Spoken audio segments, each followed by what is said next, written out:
नमस्कार दोस्तों, एक बार फिर हाजिर हूँ। आज की वीडियो में हम लोग एक रोमांटिक ड्रामा मूवी को एक्सप्लेन करने वाले हैं। इस मूवी के कहानी में हम लोग एक भूतम नाम के शैतान को देखेंगे जो कि काम वासना का देवता था। उसके गुस्से से बचने के लिए गांव वाले उसे हर साल एक कुंवारी लड़की भेंट किया करते थी ताकि भूतम उस लड़की के साथ एंजॉय करे और गाँव वालों को बख्श दे। यह प्रथा कई सालों से चली आ रही थी। एक दिन इसी तरह इस गाँव के मुखिया की बेटी, जिसका नाम जोई था, भूतम के पास जाने के लिए उसकी बारी आती है। लेकिन जोई के शरीर में एक परी की आत्मा थी। गांव वाले जोई को डोली में बिठाकर भूतम के गुफा तक ले जाते हैं। इसके बाद भूतम जोई को लेकर गुफा के अंदर जाता है और इसके बाद क्या होता है ये हम आगे इस वीडियो में देखेंगे। इस मूवी की शुरुआत एक खूबसूरत लड़की सियोन से होती है जो कि एक परी है जिसे देवताओं ने लोगों के काम वासना को दूर करने के लिए और शैतान कामदेव से उनकी रक्षा करने के लिए धरती पर भेजा है। लेकिन धरती पर आने के बाद सियोन भूतम नाम के एक आदमी के प्यार में पड़ जाती है और लोगों के कामदेव से रक्षा करने के बजाय वो खुद ही कामदेव के साथ अपनी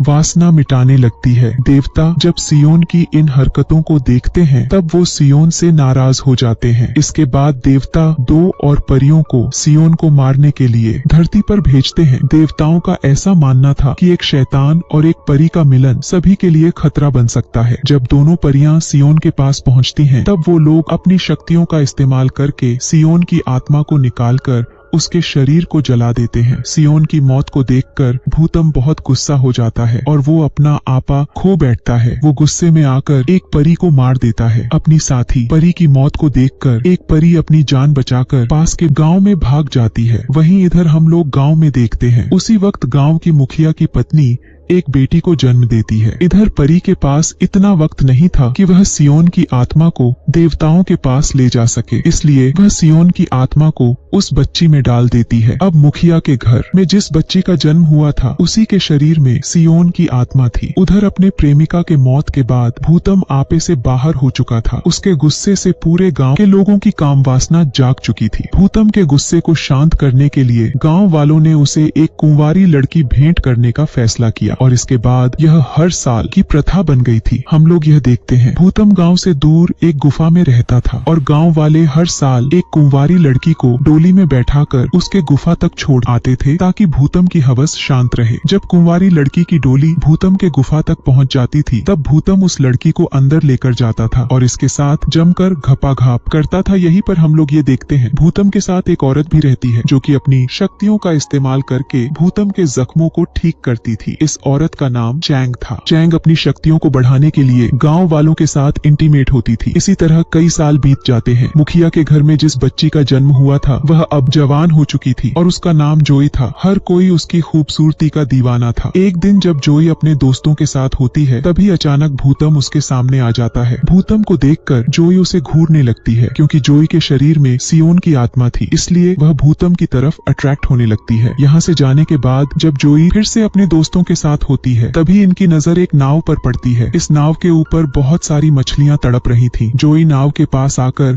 उन मछलियों को पानी में छोड़ देती है। लेकिन तभी पानी से एक जवान लड़का बाहर आता है। उस लड़के को अचानक यहाँ देखकर जोई बहुत डर जाती है और अपने दोस्तों के साथ यहाँ से भाग जाती है। इस लड़के का नाम सेन होता है। वह अपनी बहन के साथ यहाँ मछलियाँ पकड़ने के लिए आया था। इधर हम लोग गाँव वालों को देखते हैं। वह सभी लोग मिलकर यह फैसला कर रहे थे इस साल कौन सी लड़की को भूतम को भेंट किया जाए। इस बात का फैसला गाँव वाले लॉटरी के जरिए करती है। इस बार लॉटरी में जोई का नाम आया था। जोई का नाम देखकर उसकी माँ रोने लगती है। वह अपने पति से ये कहती है तुम तो इस गांव के मुखिया हो और तुम अपनी बेटी को वहां जाने से रोक सकते हो, लेकिन मुखिया ऐसा करने से मना कर देता है। वह कहता है इस गांव का यह नियम है और हमें नियम का पालन करना होगा। वहीं इधर हम लोग जोई को देखते हैं। वो एक लोहार के पास आती है और यहाँ आकर अपने चाकू को तेज करवाती है। तभी सेन यहाँ आकर उससे बात करने की कोशिश करता है लेकिन जोई उसकी बातों का जवाब नहीं देती है क्योंकि वो भूतम के पास जाने वाली थी और इसलिए वह बहुत डरी हुई थी। इसके बाद वो अपना चाकू लेकर यहाँ से चली जाती है। जैसे ही यहाँ रात होती है गांव वाले जोई को एक डोली में बिठाकर भूतम के गुफा में ले जाती हैं। डोली उठाने वालों में सेन भी होता है, लेकिन वो इस बात से अनजान था कि अंदर जोई है। रास्ते में जाते समय जोई का चाकू गिर जाता है। सेन इस चाकू को उठाता है और वो इस चाकू को देखकर यह समझ जाता है कि अंदर जोई है। जोई को देखकर सेन बहुत दुखी होता है, क्योंकि वो अब जोई को पसंद करता था। इसके बाद सब लोग जोई को लेकर भूतम की गुफा तक पहुंच जाते हैं और सभी लोग यहाँ से भाग जाते हैं। घर आने के बाद सेन जोई के बारे में ही सोच रहा था। वहीं दूसरी ओर हम लोग भूतम को देखते हैं। वो काफी गुस्से में होता है, लेकिन जोई को देखते ही उसका गुस्सा शांत हो जाता है, क्योंकि उसे जोई में सियोन दिखाई दे रही थी। भूतम को देखकर जोई भी अपना चाकू नीचे फेंक देती है। इसके बाद जोई भूतम के पास जाती है। भूतम जब जोई को गुफा के अंदर ले जाने लगता है, तभी सेन यहाँ पहुंचकर उस पर हमला कर देता है और जोई को अपने साथ गांव में वापस ले आता है। सेन की बहादुरी देखकर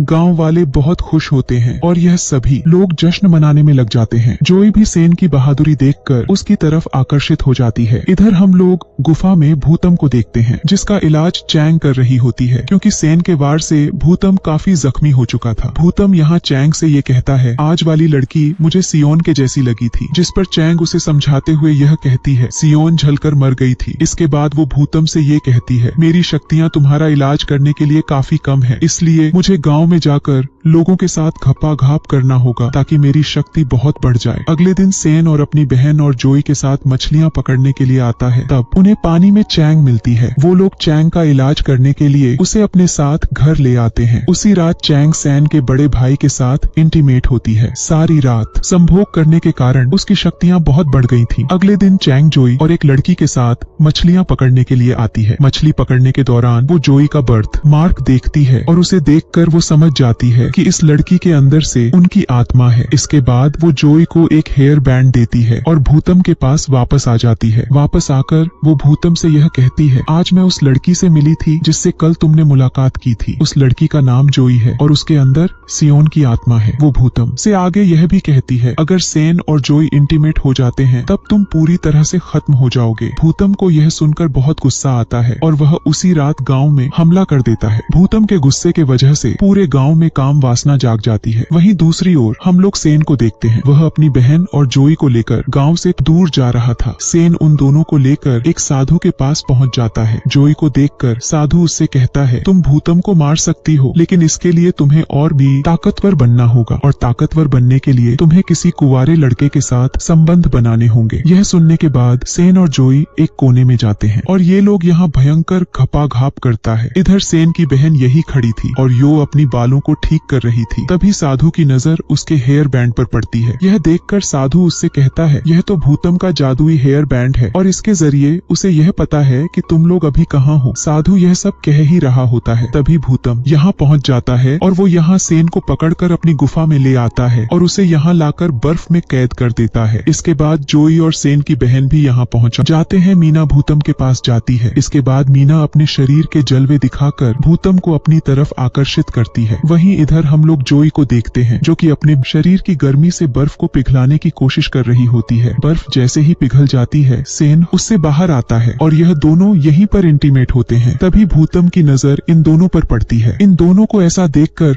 वो बहुत गुस्सा हो जाता है और वो सेन को मारने के लिए उसकी तरफ तलवार फेंकता है, लेकिन जोई तलवार के सामने आ जाती है। भूतम की तलवार जोई के उसी निशान पर जाकर लगती है जहाँ पर सियोन की आत्मा थी। तलवार लगने की वजह से सियोन की आत्मा वहाँ से निकल जाती है। सियोन को अपने सामने देखकर भूतम बहुत खुश होता है और उसे लेकर वो यहाँ से गायब हो जाता है। और अगर आपको ये कहानी अच्छी लगी हो तब एक लाइक जरूर कर देना और ऐसे ही वीडियोस देखने के लिए मेरे चैनल को जरूर सब्सक्राइब कर लेना।